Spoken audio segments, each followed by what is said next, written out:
Anyway, I'm going to tell you how to get an order of magnitude in software productivity for a certain class of applications. And it's going to be a real order of magnitude.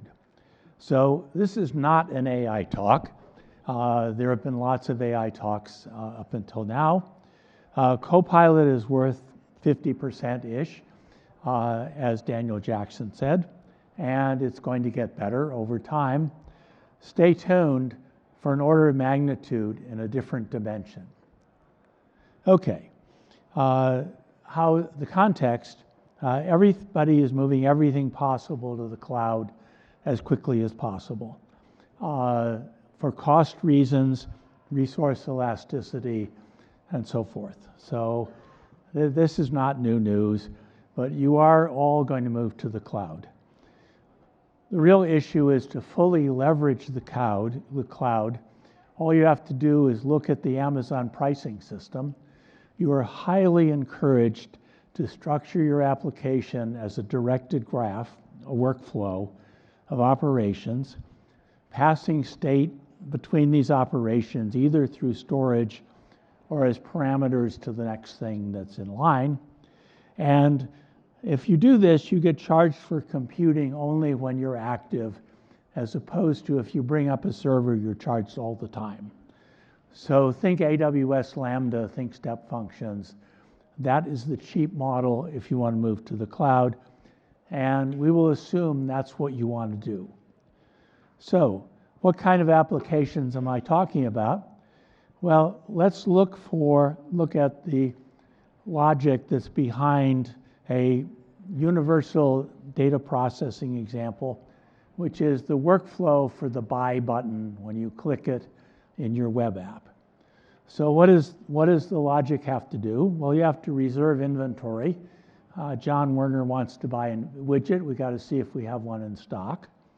If that's okay, then we want to check John Werner's credit to make sure we want to do business with him.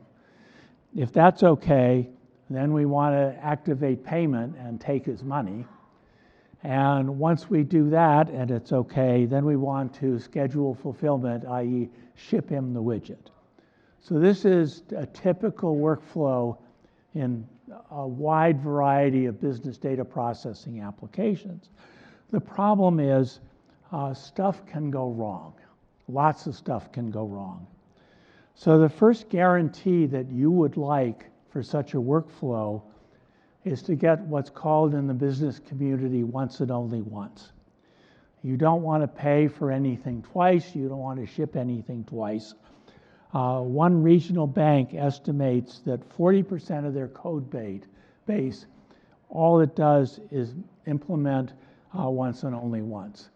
Now you say, how can this be a big problem? The answer is there are crashes, there are restarts, there are disasters. You resume the workflow. You've got to make sure this guarantee is true.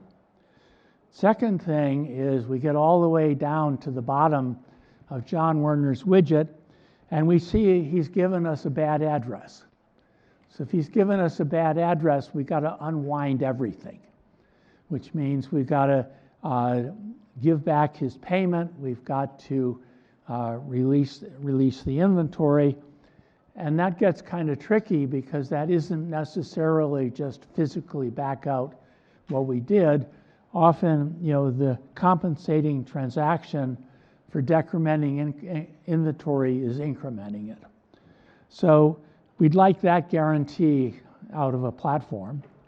Third thing is the workflow finishes in spite of whatever.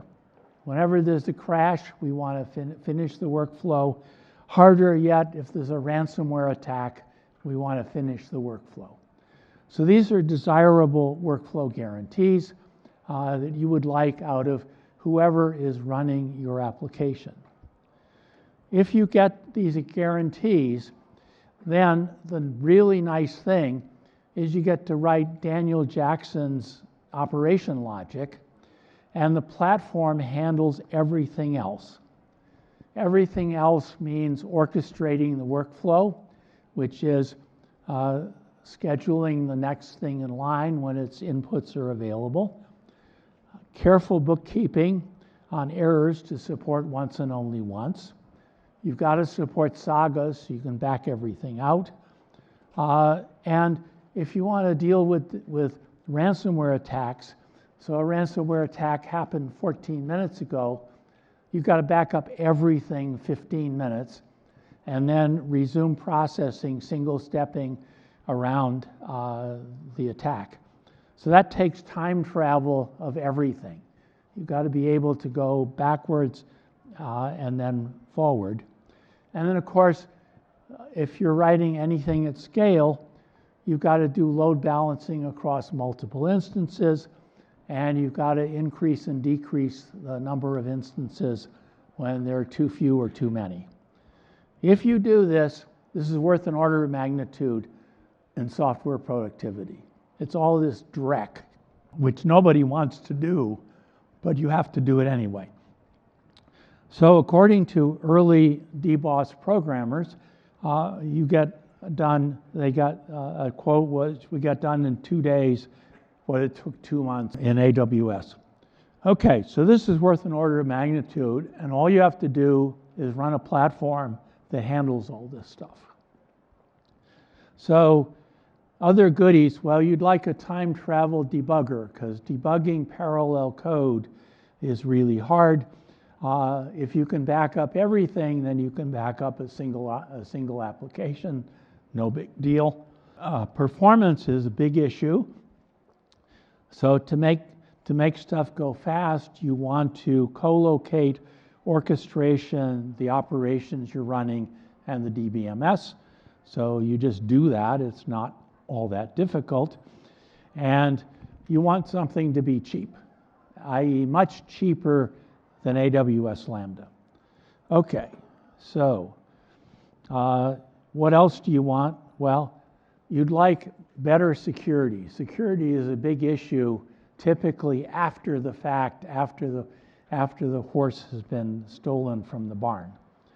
So DBOS has a much smaller attack surface than whatever you're using, because it doesn't involve Linux and it doesn't involve Kubernetes. So much simpler world. And all events that happen are recorded for as long as you want to keep them in a data warehouse, so you can do selective or full recovery to any point in the past. Okay, so what do you get? You get an order of magnitude productivity improvement. This is in a different dimension than what Daniel Jackson was talking about. This is not intended to make your application easier. So you write just the code logic. This is all this other stuff that you'd like not to have to do. And together with lower cost and better performance and better security. So dbos.dev is a commercial enterprise of an MIT and Stanford prototype that we worked on for 3 years. Go check it out and see what you think. I'm done. On time.